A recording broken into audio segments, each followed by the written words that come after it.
Pesan Yesus tentang kerajaan surga adalah kabar baik, dan itu menghasilkan sukacita sejati dan kebebasan rohani bagi mereka yang mau mendengarkan. Tetapi itu juga peringatan bagi mereka yang menolak untuk mendengar. Bagaimana sikap kita dalam menangani tekanan sosial yang dilakukan orang lain pada diri kita agar sesuai dengan harapan mereka? Seperti sekelompok anak sedang bermain suatu permainan yang bersifat kekanak-kanakan, bersikeras memiliki cara mereka sendiri. Terus-menerus ingin menentukan jenis permainannya. Mereka sering cemberut, marah, dan mengkritik anak-anak lain karena tidak mau mengikuti keinginannya. Sifat anak yang egois, bersikeras memiliki caranya sendiri.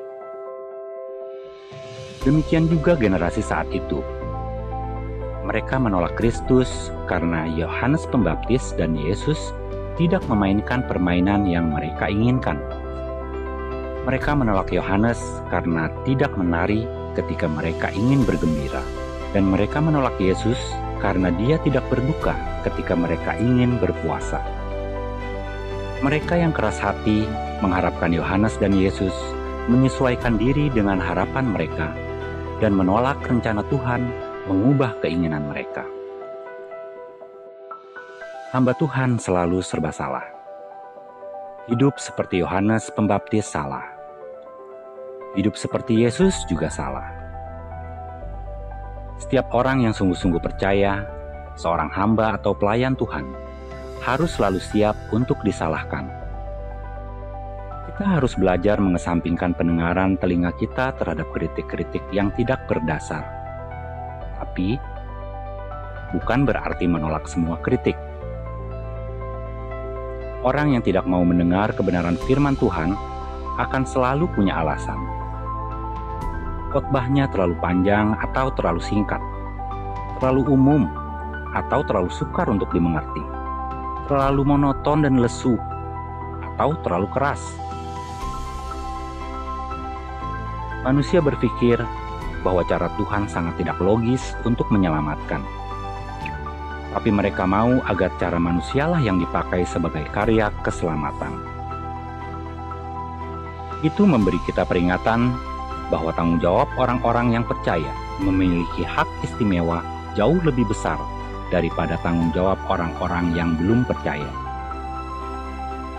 Mereka yang telah mendengar Tuhan Yesus Kristus sendiri dan melihat banyak mukjizatnya, tapi mereka tetap acuh tak acuh terhadap ajarannya. Mereka tidak langsung menolak dia, tapi mereka tidak menanggapi apa yang Yesus katakan kepada mereka. Mereka tidak mengikuti dia. Mereka kehilangan kesempatan memperoleh keselamatan itu. Generasi zaman kita ini ditandai oleh ketidakpedulian dan penghinaan, terutama dalam hal-hal surga. Ketidakpedulian menumpulkan telinga kita pada suara Tuhan dan kabar baik Injil. Menjadi seorang Kristen berarti menjadi seperti Kristus, dan itu diperoleh karena Roh Kudus. Kita menyerahkan diri kita kepada Tuhan dengan melakukan apa yang Dia perintahkan agar kita lakukan. Dia memasok kekuatan dan kemampuan saat kita memasok keinginan. Maukah kita mempercayakan keselamatan kita hanya pada Tuhan Yesus? Jika kita hidup untuk Kristus dengan cara yang seharusnya dan telah menerima kritik, maka rendah hatilah, bijaksana, dan tetap setia. Hanya orang yang rendah hati yang dapat menemukan sukacita dan karunia dalam anugerah Tuhan. Kebijaksanaan dibenarkan oleh perbuatannya. Semoga perbuatan kita membenarkan kebijaksanaan kita di saat kita mengikuti Dia dengan segenap hati, jiwa, pikiran, dan kekuatan kita. Tuhan Yesus memberkati.